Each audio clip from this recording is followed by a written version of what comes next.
Bonjour chers auditeurs, chères auditrices et bienvenue dans L'éthanol c'est pour les bagnoles, un podcast où on va parler d'alcoolémie. Retrouvez-moi sur toutes les plateformes de streaming comme Spotify, Deezer, Apple Podcast, YouTube. Parlons-en ici et maintenant. Bonjour et bienvenue dans ce podcast. Je m'appelle Axel, je suis un ancien alcoolique et aujourd'hui je ne touche plus une seule goutte d'alcool. De nature très joviale, toujours dans la bonne humeur, j'ai envie de partager mon parcours dans ce podcast, ainsi vous aider à casser les préjugés et de mettre en lumière cette maladie passée parfois sous silence. Un vrai fléau dans notre société. Une addiction qui peut briser votre couple ou carrément vous ruiner. C'est exactement ce qui s'est passé pour moi. Vous êtes prêts? Alors c'est parti. Bienvenue dans ce 13e épisode qui s'intitule « Responsable à l'atelier en journée, alcoolique le soir, quand la vie basculait entre pression et évasion ». Comme je vous le disais dans le dernier épisode, nous avions 15 jours de congé entre les fêtes de Noël et Nouvel An. Quand soudain j'ai reçu un SMS venant du gérant de l'entreprise qui disait dans mes souvenirs « Félicitations Axel, un de tes collègues a démissionné et donc par conséquence, tu deviens responsable de l'atelier. » Waouh! Choqué, excité et heureux de l'apprendre parce que c'était une nouvelle positive pour moi, je me sens encore un peu plus intégré dans l'entreprise. J'ai aussi réalisé qu'en plus de gérer mon travail habituel, je devais également gérer l'achat des consommables, gérer le matériel, les clients, les experts automobiles, m'occuper de mon collègue qui avait 52 ans. Et bon, bien entendu, sans avoir un plus gros salaire. Pas facile, pas évident étant jeune. Je devais imposer de nouvelles techniques et apporter mon expérience venant des précédentes entreprises. Je venais avec un nouveau souffle, en manière de gérer l'atelier. Peu importe, j'étais déjà dans l'engrenage et j'ai accepté. Bon, un peu dans l'obligation, c'est vrai, si je voulais rester travailler. Surtout que finalement, j'ai signé un CDI quelques semaines plus tard. Yes! Comme habituellement, et à mes habitudes après le travail, je passais en vitesse à l'épicerie du village, prenant des chimets bleus et un paquet de chips. Je prenais l'apéro dans ma chambre le temps d'attendre mon père qui rentrait du boulot pour manger tous ensemble, c'est-à-dire moi, mes parents et ma sœur. J'avais le temps d'en boire deux, voire une dernière en vitesse. Une fois que j'avais terminé de manger en famille, soit je prenais une dernière chimée selon mes envies dans ma chambre.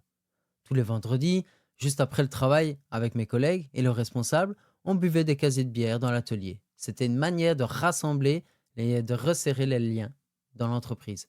C'était sympa et convivial. Encore une fois, j'ai eu la surprise d'entendre par les plus anciens que c'était la limite la première fois que les carrossiers et les mécanos s'entendaient. Parce que dans ce milieu, il y a toujours une petite guéguerre. Bah ouais. Cependant, avec ma gueule de sympa, j'arrivais à rassembler. Nous passions de bons moments, évidemment complètement inaptes à reprendre la route. D'ailleurs, je suis déjà reparti sans avoir allumé les phares de la voiture. Je me faisais remarquer par les autres usagers de la route en me prenant des appels de phare en pleine tronche. Bah! Fort heureusement, comme à chaque fois, je suis rentré sans une égratignure, c'est-à-dire sans avoir créé d'accident, alors que j'avais quand même 60 kilomètres pour rentrer. D'autant plus, je savais que je pouvais même plus tenir une conversation sans bafouiller. En vous le racontant, là maintenant, je me dis, mais merde, quelle attitude complètement inconsciente et irresponsable.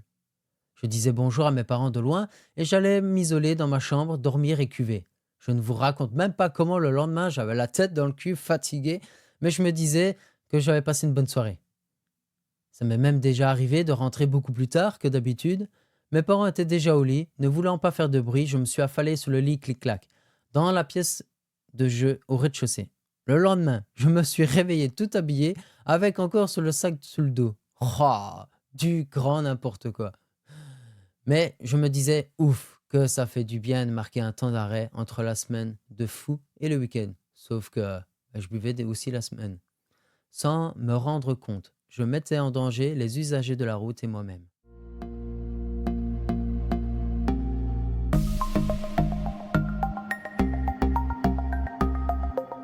Mais en y repensant, je me rends compte que je prenais des risques inconsidérés.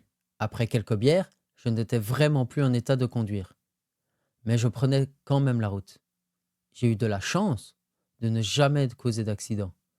Ça aurait pu finir très mal, comme par exemple décimer des familles entières juste pour avoir voulu décompresser de ma semaine de travail.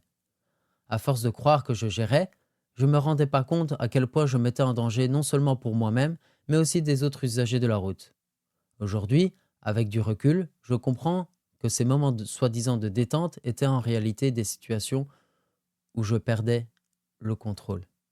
Et ça, c'est quelque chose qu'on ne peut pas se permettre. Il est important de prendre soin de soi et de rester conscient des choix que l'on fait, parce que les conséquences peuvent être très graves. Alors si j'ai un conseil à donner, c'est de toujours penser à la sécurité d'abord. On peut très bien passer de beaux moments sans prendre de risques inutiles. Apprendre de mes erreurs et mais en y repensant, je me suis rendu compte que je prenais des risques inconsidérés. Après quelques bières, je n'étais vraiment plus en état de conduire aux yeux de la loi. Mais je prenais quand même la route. J'ai eu de la chance de ne jamais causer d'accident. Ça aurait pu mal finir. Comme par exemple décimer des familles entières juste pour avoir soi-disant voulu décompresser de ma semaine de travail. À force de croire que je gérais, je ne me rendais pas compte à quel point je mettais en danger non seulement pour moi-même, mais aussi des autres usagers de la route. Aujourd'hui, avec du recul, je comprends que ces fameux moments de détente étaient en réalité des situations où je perdais le contrôle. Et ça, c'est quelque chose qu'on ne peut pas se permettre. Il est important de prendre soin de soi et de rester conscient des choix que l'on fait, parce qu'il y a des conséquences qui peuvent être très graves. Alors si j'ai un conseil à donner, c'est de toujours penser à la sécurité d'abord. On peut très bien passer un bon moment sans prendre de risques inutiles. Apprends de mes erreurs et sois responsable, pour moi et pour les autres.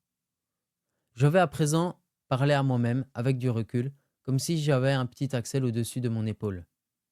Écoute, la vie n'a pas toujours été facile.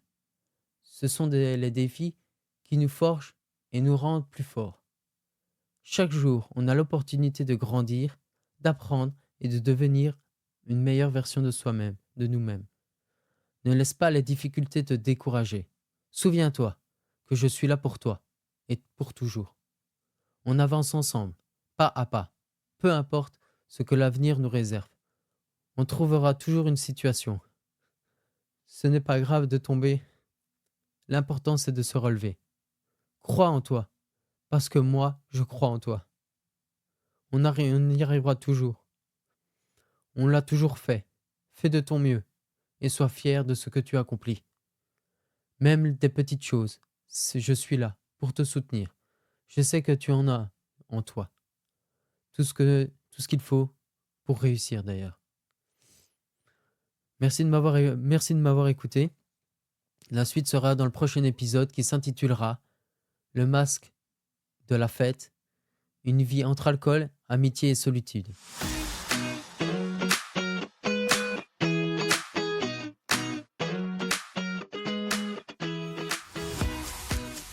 Un grand merci à vous d'avoir écouté cet épisode jusqu'au bout. Venez nombreux à partager vos sentiments et réactions dans le groupe Facebook L'éthanol, c'est pour la bagnole, un groupe de partage qui met en lumière cette dérive vers la porte de sortie. Si vous avez aimé l'épisode, venez me soutenir en mettant 5 étoiles sur Apple Podcast et n'hésitez pas à le faire connaître et à partager celui-ci. Retrouvez-moi aussi sur Instagram, prenez soin de vous et à très bientôt dans un nouvel épisode de L'éthanol, c'est pour les bagnoles.